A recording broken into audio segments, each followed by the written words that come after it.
ఆకాశవాణి వరంగల్ కేంద్రం కిసాన్ వాణి రైతు సోదరుల కార్యక్రమం.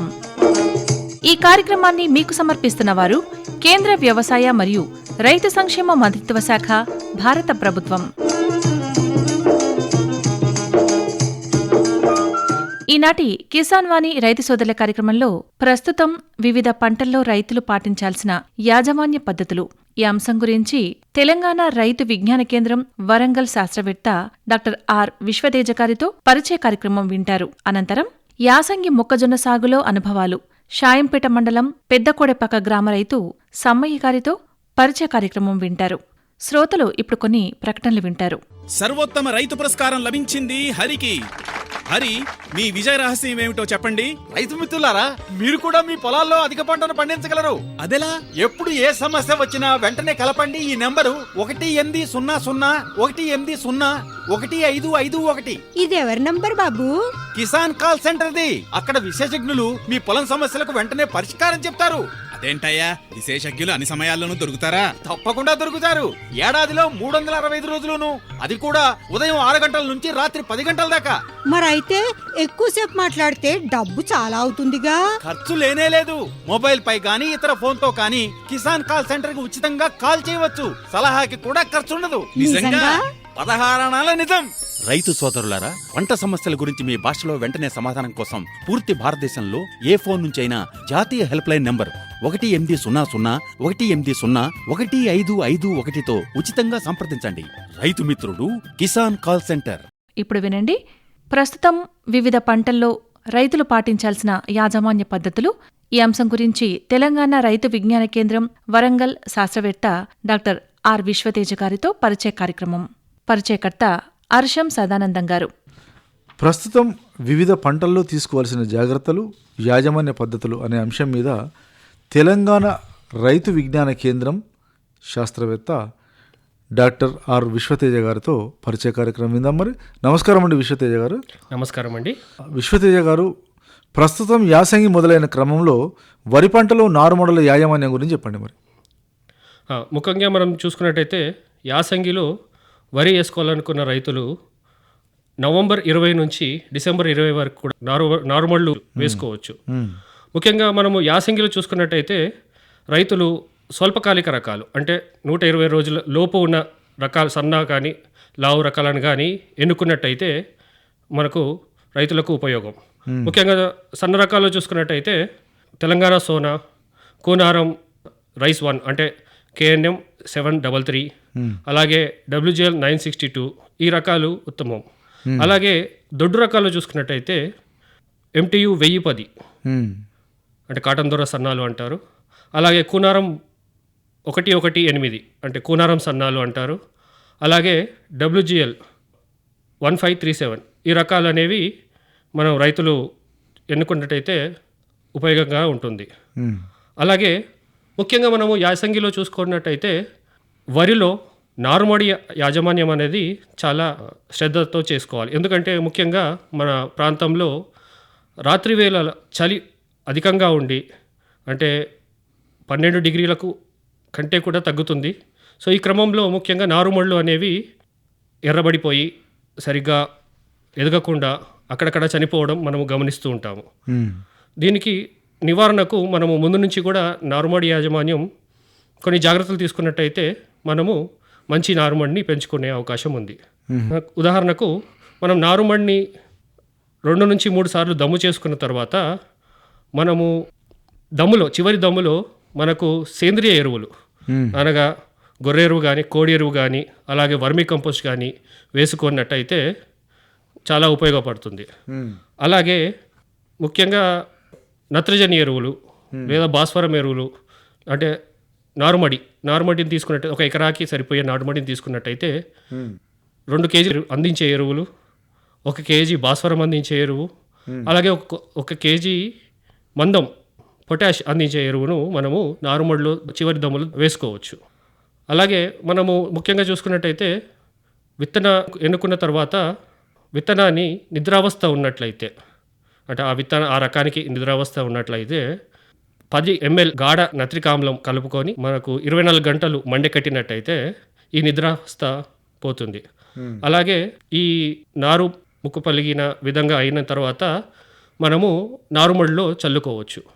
ఇలా చల్లుకున్న తర్వాత మొదటి 1-2 రోజులు మనము పల్చగా నీరు ఇవ్వాలి. ఆ తర్వాత ఒక వారం పెరిగిన తర్వాత 2-3 సెంటీమీటర్ల వరకు కూడా మనం నీరు అందించవచ్చు. ముఖ్యంగా చలికాలంలో మనం చూసుకున్నట్టయితే జింకు లోపం మనం బాగా గమనించడం జరుగుతుంది.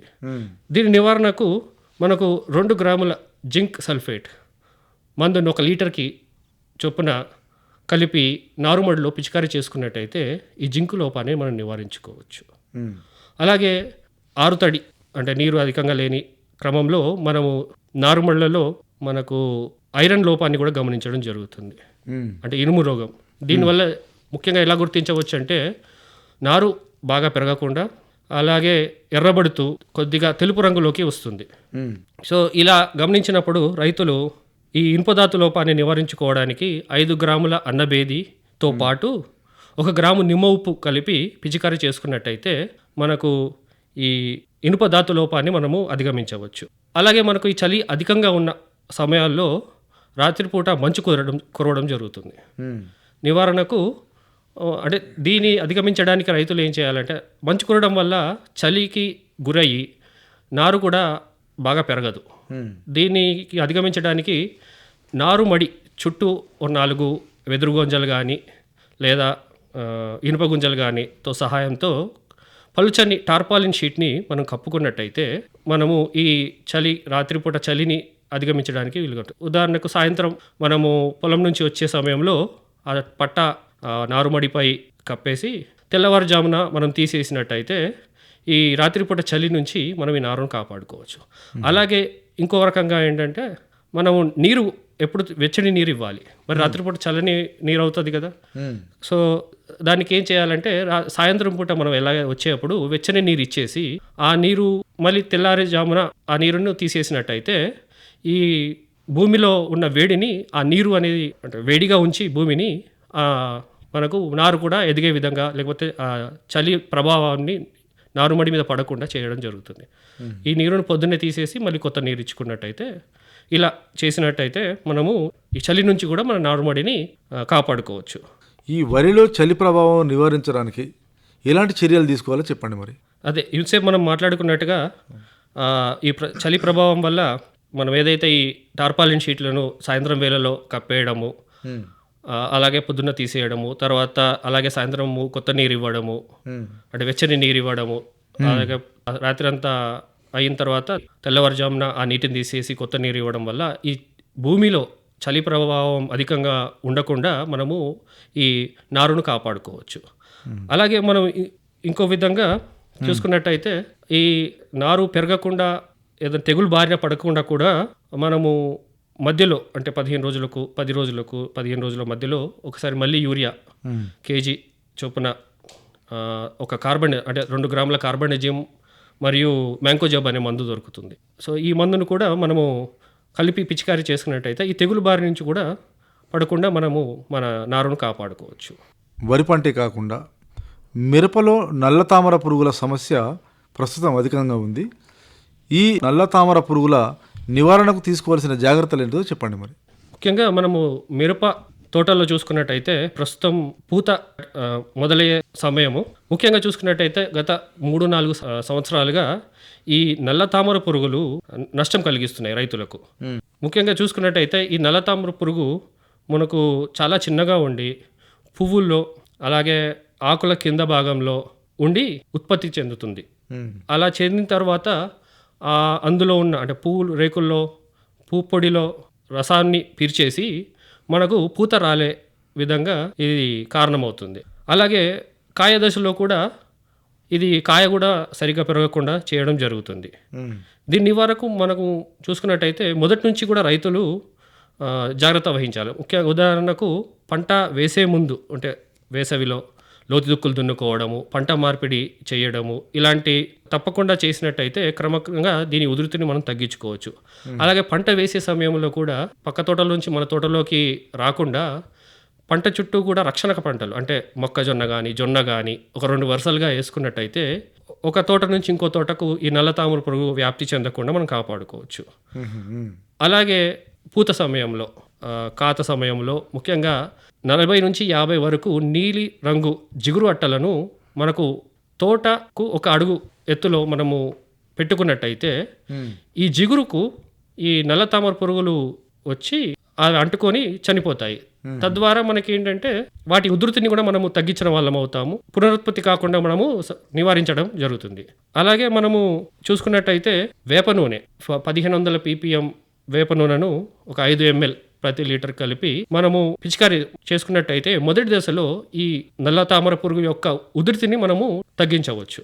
ఆ తరువాత అధికంగా ఒకవేళ మనకు ఆ తోటలో ఉదాహరణకు ఒక పువ్వులో 10 నుంచి 15 తామర పురుగులు మనము గమనించేనట్టయితే అప్పుడు మనము రసాయనిక ఎరువుల వైపు వెళ్ళాలి.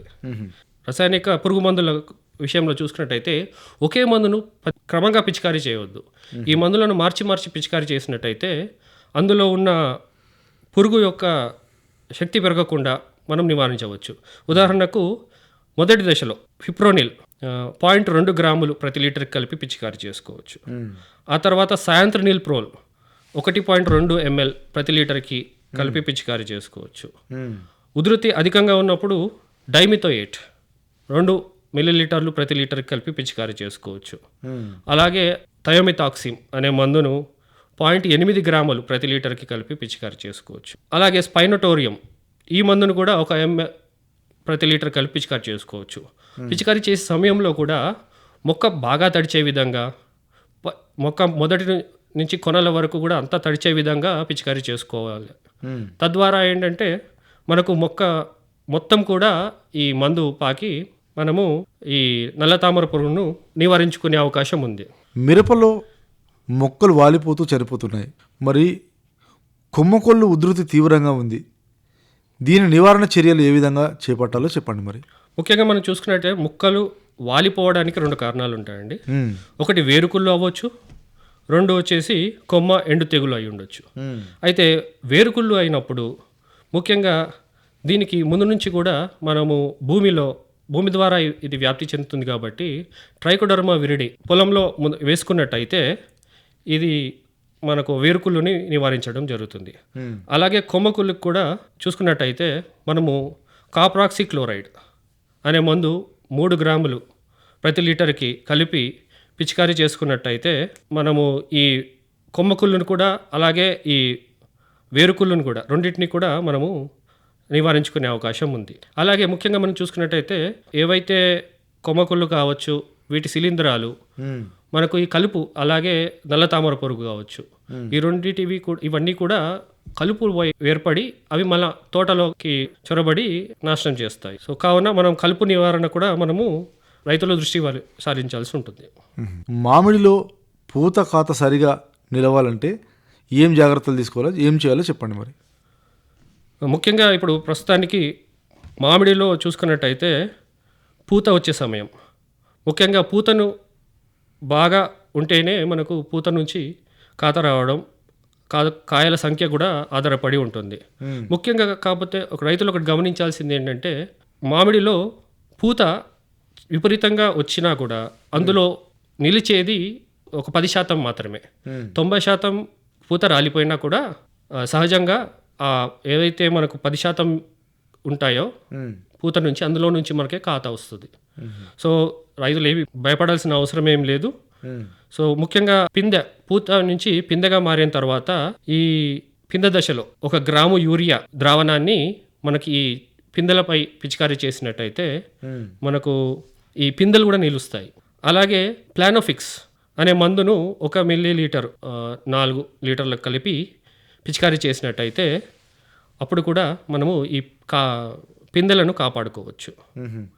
అలాగే ఈ విధంగా 15 రోజులకు ఒకసారి మార్చి పిచికారీ చేసినట్టయితే కూడా మనకు రైతులకు ఉపయోగకరంగా ఉంటుంది. అలాగే 15 రోజులకు ఒకసారి పొటాషియం నైట్రేట్ 10 గ్రాములు ప్రతి లీటర్కి కలిపి కూడా పిచికారీ చేసుకోవచ్చు.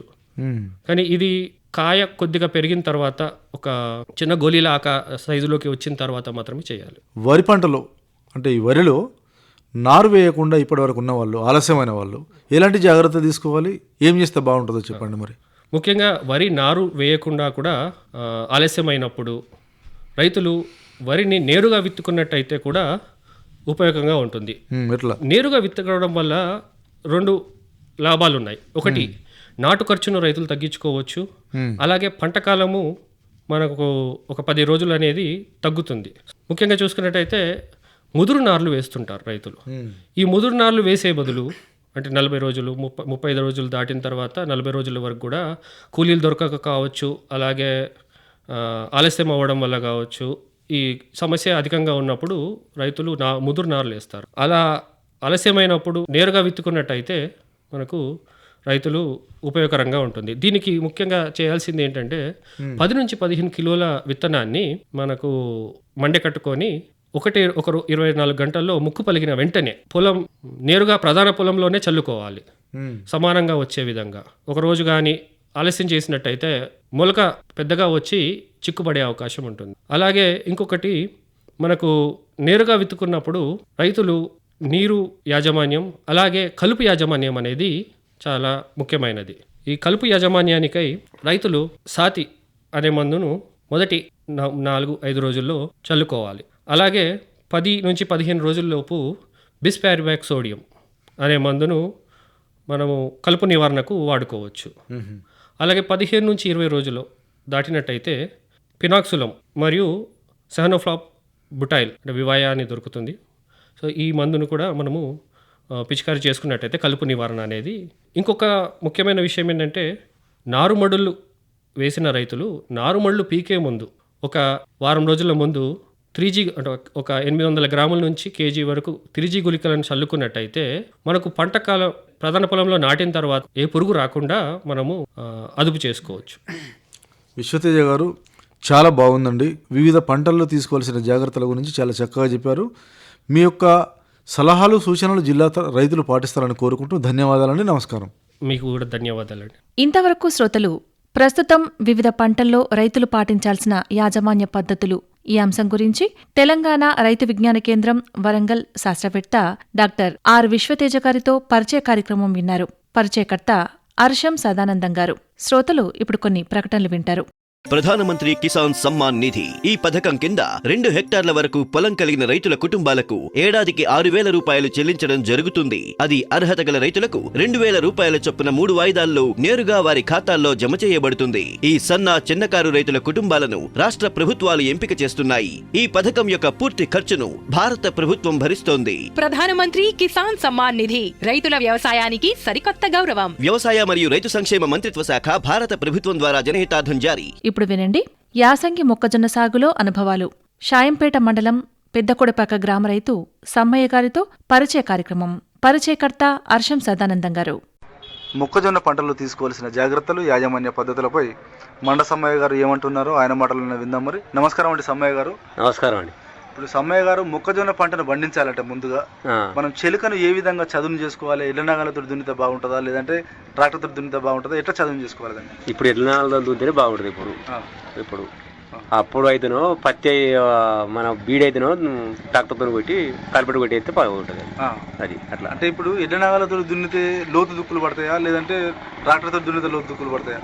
ఇప్పుడు ఎండాకాలం అయితేనో లోతు దుక్కులు పడతాయి, వర్షాకాలం అయితేనో నాగలతో మంచిగా పడుతుంది, దుక్కి మంచిగా పడుతుంది. అంటే మన ఖర్చు విషయంలో ఏది ఎక్కువ వస్తుంది? మరి ఈ ఖర్చు అంటే నాగలకు ఎక్కువ వస్తుంది, ట్రాక్టర్ తక్కువ వస్తుంది. ట్రాక్టర్ తక్కువ వస్తుంది. మరి చేతలో ఏమైనా తేడా ఉంటుందా మరి దానికి దీనికి? ఇక చేతలు దాన్ని అనుకూలంగా చేయాల్సిందే చేతాన్ని. ఇప్పుడు మరి మొక్కజొన్న పంట మనం వేసుకునేటప్పుడు ఈ యొక్క పొలాన్ని కానీ మన భూమిని కానీ ఎట్లా చదువు చేసుకోవాలి? మన చిలుకను చిలకనట్టు పల్టరన్న కొట్టాలా, లేకపోతే నాగలతో ట్రాక్టర్తో దున్నియాలి. దున్నించుకునేటప్పుడు అంటే దాంట్లో పుల్ల కానీ అట్లా ఏమైనా ఎట్లా ఏరుకోవాలి దాన్ని? ఎట్లా పుల్ల లేకుండా ఏం చేయదు అది ఎక్కువ, అంటే అందులో వెళ్ళిపోతుందా? అందులో పోతుంది అది. అంటే ఇప్పుడు మొక్కజొన్న పంటను ఇప్పుడు విత్తనాలు తెచ్చుకున్న తర్వాత ఎట్లా వేసుకోవాలి మనం? విత్తనాలు ఆరబెట్టి ఒక రోజు ఎండబెట్టి వేసుకోవాలి మనం. అది విత్తనాలు అంటే ఇప్పుడు ఎక్కడి నుంచి తెస్తారా? హైబ్రిడ్ తెస్తారా, లేదంటే మీ దగ్గర హైబ్రిడ్ ఎక్కడ తెస్తారు వాటిని? మన సూసెట్లన్నా, లేకపోతే అగ్రికల్చర్ షాప్స్లన్నా, లేకపోతే వరంగల్ షాపులన్నా. ఎంతకి ఇస్తారు మనకు?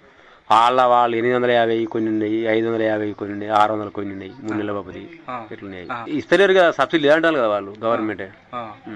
అంటే ఇప్పుడు మీరు ఈ సంవత్సరం ఏం విత్తనాలు పెట్టిండ్రు? మన ఈ మొక్కజొన్న విత్తనాలు ఏం పెట్టిండ్రు? ఇంకా పెట్టలే, మొక్కజొన్నలు పెట్టలేదు. అంటే గతంలో ఇంతకుముందు ఏం పండించారు మరి? గతంలో మన ఇవి కార్గిల్ డబలు పోతే పినాకిలి ఇవి పండించింది. గంగా కావేరి. ఇప్పుడు ఈ అంటే పండించిన దాంట్లో ఏమి దిగుబడి ఎక్కువ వచ్చింది? అంటే సేమ్ ఈ రెండు మనకి ఇవి కార్గిల్ ఎక్కువ వచ్చింది. అంటే ఒక ఎకరానికి ఎంత? 35-40 క్వింటాల దానికి వెళ్తాయి. 40 క్వింటాలు వెళ్తాయి. ఇప్పుడు పండించిన ఈ మొక్కజొన్నలకు గిట్టుబాటు ధర ఏ విధంగా ఉన్నది మార్కెట్లో? అంటే పండించిన రైతుకు సరిపోతుందా, ఇంకేమైనా పెంచాల్సిన అవసరం ఉన్నదా? ఈ పెంచుకుంటే ఏం పెంచుతారు, వాళ్ళు పెంచలేరు కదా. దాన్ని పెంచాలంటే మీరు చెప్తేనే కదా పెంచేది. పెంచలేరు వాళ్ళు చూద్దా అడిగిపోయినా. రైతు ఏం చేస్తాడు? 250 రూపాయలు 300 రూపాయల డిఏపిని ఇవాళ 1150 రూపాయలు అంటాడు. ఒక డిఏ బత్త ఎత్తే ఒక ఎకరంలో ఒక్కసారి అయిపోతుందా? మాకు 4 బత్తాలు వేయాలి మేము. 20-25 సంవత్సరాలు నాకు ఉన్నదే 4 ఎకరాల భూమి. 4 ఎకరాల భూమిలో మా పిల్ల జల్లో ఆ బతుకు చదువులు సాధ్యం ఏమి వెళ్తలేవు. మరి ఎట్లా మరి రైతులు ఇప్పుడు మరి ఇట్లా పంటలు పండతలేవు కదా, మరి ఇట్లా రైతుల పరిస్థితి గదే. మరి వాళ్ళే మరి గిట్టుబాటు ధర గిది మందబత్త గద్ది మా ధర అయింది. ఒక కింటన్ అమ్మితే మాకు ఊరియా డిఏ బాత్ ఇస్తలేడు. కింటన్కు డిఏ బాత్ ఇస్తలేదు వడ్ల పొట్టు అమ్మితే. ఇప్పుడు రేపు ఎత్తాను 3 నెలల పంట మొక్కజొన్న అన్నాడు. రేపు వరంగల్ పోయి తెచ్చుకుంటా. నీళ్లు ఉన్నాయి, నీళ్లు కాడ నేనేం డౌట్ పడేది లేదు. నీళ్లు పండించుకుంటా, కానీ దిగుమతి మాత్రం మంచిగా రావాలి. 10 రూపాయలు తక్కువ అంటే మేము ఆశపడి తెచ్చుకుంటాం. రైతు సంగతికి అది. నీళ్లు పెట్టి ఇప్పుడు దున్ని నీళ్లు పెట్టినాం, దున్నిచ్చి నాగాలతో ఎత్తాను. ఒక్క నాగడికి 1000 రూపాయలు, ఆడదానికి 200. మొక్కజొన్న పంటను పెట్టే ముందు విత్తనాల ఎంపిక అనేది చాలా ఇంపార్టెంట్. అంటే ఏ విత్తనాలు వేసుకోవాలి, అంటే ఏది వేసుకుంటే బాగుంటుంది, ఏది వేసుకుంటే మనకి ఎక్కువ దిగుబడి. 4 నెలల పంట అని కొన్ని అన్నారు, 3 నెలల పంట అని కొంత ఇస్తాను. ఇప్పుడు 3 నెలల పంట ఎత్తాం ఎండాకాలం అని. 4 నెలల పంటకు మంచిగానే వస్తుందని, చలికాలం అయితే మంచిగా ఉంటుందని వాళ్ళు కూడా ఇచ్చేటోళ్ళు చెప్తాను. ఇప్పుడు ఏం గింజలు తెచ్చుకుందాం అనుకుంటున్నారు? గదే ఇప్పుడు వాడు చెప్పిందే ఇచ్చి తెచ్చుకుంటాం. మాకేం అంటే మరి మీరు ఒక ప్రణాళిక అనేది మీకు ఏముండదు, ఇది తెచ్చుకుంటే బాగుంటుంది, ఇది వేసుకుంటే? గదే 3 నెలల పంట అంటారు. 3 నెలల పెనాయికిలో అందులో చిన్న పంట ఉన్నదని అన్నారు. పెనాయికిలలో చిన్న పంట అన్నాడు. గవే ఇప్పుడు గతంలో మీరు ఏం పంటలు పండించారు? మరి మేము పత్తి పండించినాం. పత్తి వర్షం కొట్టి పోయి మొత్తం పాడైపోయినాయి. మళ్ళీ ఇప్పుడు బుడదేనికి వేసుకుంటాం. బుడదేనికి ఎత్తాం పత్తి పీకి. మాకు చెరువులో నీళ్ళు లేవు. బుడదేనికి ఒకసారి తడుపుకొని బుడదేనికి వేసుకుంటామని ఆలోచన ఉన్నది. ఇప్పుడు మీరు గతంలో పత్తి పంట పండించారు, మొక్కజొన్న కూడా పండించారు. ఈ అన్ని పంటలలో ఏ పంటకి ఎక్కువ దిగుబడి వచ్చే అవకాశం ఉంటుంది? ఇప్పుడు మేము వడ్ల పొట్టు వచ్చేది ఉండే, వడ్ల పొట్టుకు ధర లేదు. ఇప్పుడు మనం ఏం పంటలు వేసుకుంటే మనకి ఎక్కువ దిగుబడి వస్తుంది? అంటే ఇప్పుడు ఈ సీజన్ లో ఏం పంటలు వేసుకుంటే బాగుంటుంది? మేము మాకు ముఖ్యమైన పంట ఏంటంటే ఇప్పుడు పెసాలు ఇస్తేనేమో. పెసాలు సబ్సిడీలు ఇవ్వాలి గవర్నమెంట్ ఇస్తే మేము పండించుకుంటే ఏదో ఒకసారి 2 సార్లు పే చేస్తాం.